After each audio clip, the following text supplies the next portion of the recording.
মৃত্যুর পর পরিবারই সাধারণত শেষকৃত্যের ব্যবস্থা করে, তবে কানাডায় ঘটেছে ভিন্ন ঘটনা। জিম্মি কিথাম নামে এক ব্যক্তি নিজের কবর খুঁড়েছেন। পুরো গ্রীষ্ম জুড়ে একটু একটু করে তিনি এই কবর খুঁড়েছেন। নভেম্বরের প্রথম সপ্তাহে তার 90তম জন্মবার্ষিকী ছিল। কবর খোঁড়ার অনুভূতি জানতে চাইলে স্থানীয় গণমাধ্যমকে তিনি বলেন, আমি সম্ভবত কানাডায় প্রথম যে নিজেই নিজের কবর খুঁড়লাম। এই কাজে আমার পরিবারও আমাকে সহায়তা করেছে, আমি এতে গর্বিত। কিথাম একজন রিয়েল এস্টেট ব্যবসায়ী, প্রায় 60 বছর ধরে এই ব্যবসার সঙ্গে জড়িত। রিয়েল এস্টেট ব্যবসায় খোঁড়াখুড়ি কাজে বলা যায় তিনি একজন বিশেষজ্ঞও বটে। আমি খুঁড়তে ভালোবাসি, আমি সবসময় টাকার জন্য কাজ করে এসেছি।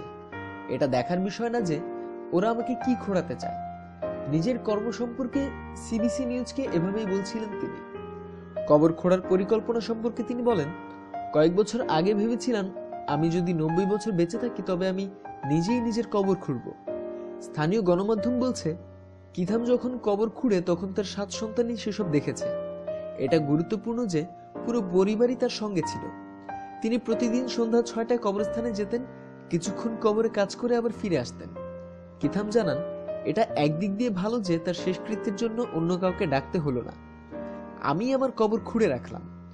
আমি খুব খুশি যে আমার পরিবার এতে আপত্তি করেনি।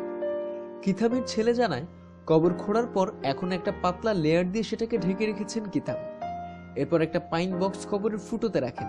যখন প্রয়োজন হবে পাতলা লেয়ারটা সরিয়ে ফেলা হবে বলে তার বাবা পরিকল্পনা করেছেন। বাবার এই কাজটার সঙ্গে থাকতে পেরে তিনিও দারুণ উচ্ছ্বসিত। কিথাম এখনো কর্মক্ষম মানুষ। দ্রুত এই কবর প্রয়োজন হবে না বলেই ধারণা করছে তার পরিবার। তবে অসময় তো বলে কয়ে আসে না বলে হেসে উঠলেন কিথাম।